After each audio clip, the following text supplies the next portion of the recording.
Super Bowl 60 is set. We've got the Patriots' grit against the Seahawks' flash. And while the narrative is about the ghost on the 1 yard line and redemption, the data tells a very different story.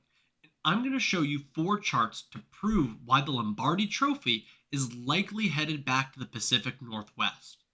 So let's look at the numbers.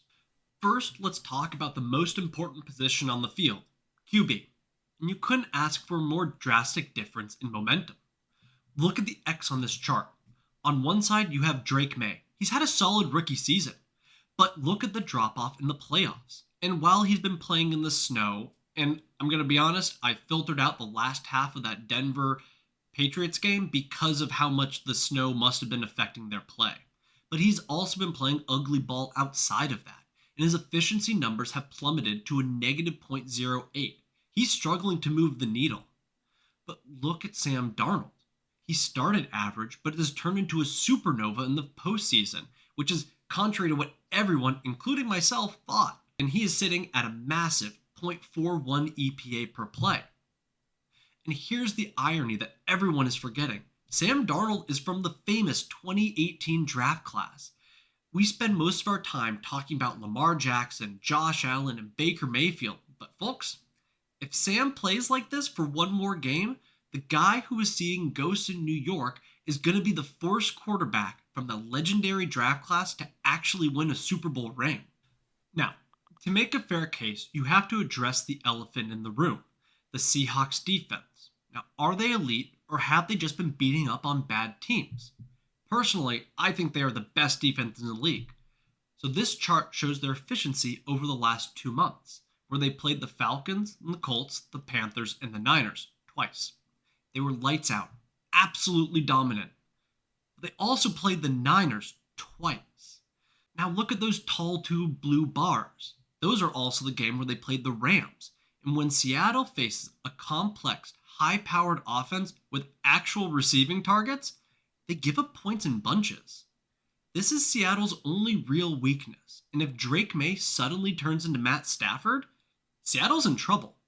But based on what we saw in the AFC Championship, I don't think he can. So what happens if this game does turn into a shootout? This is where the case for Seattle becomes almost undeniable. We plotted target volume against efficiency. You want to be in that top right green square. That's the superstar zone. And look who lives there. Jackson Smith-Njigba is playing out of his mind. And Cooper Kupp, fresh off his trade and signing, is almost right there. Even Kenneth Walker is highly efficient. Now you look at the bottom right, that's Stephen Diggs for New England. He's getting a ton of targets, he has high trust, but almost does nothing with them. The Patriots simply do not have the firepower to keep up with Seattle if it puts down the pedal. And finally, this is the dagger. This is how the game ends. We've compared Seattle's offense by depth of target against New England's defense. The Patriots are great near the line of scrimmage. They are stout against the run. But look at the deep category on the far right. The Patriots have a decent pass defense, but Seattle's ability to hit the deep ball is astronomical right now, scoring .129 EPA per deep shot. That means for every deep shot, they're expected to get a point.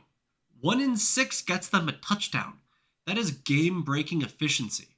The Patriots rely on bending but not breaking, but Seattle's offense is designed to snap you in half over the top.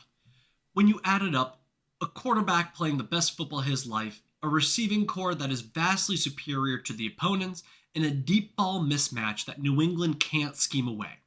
The numbers point one way.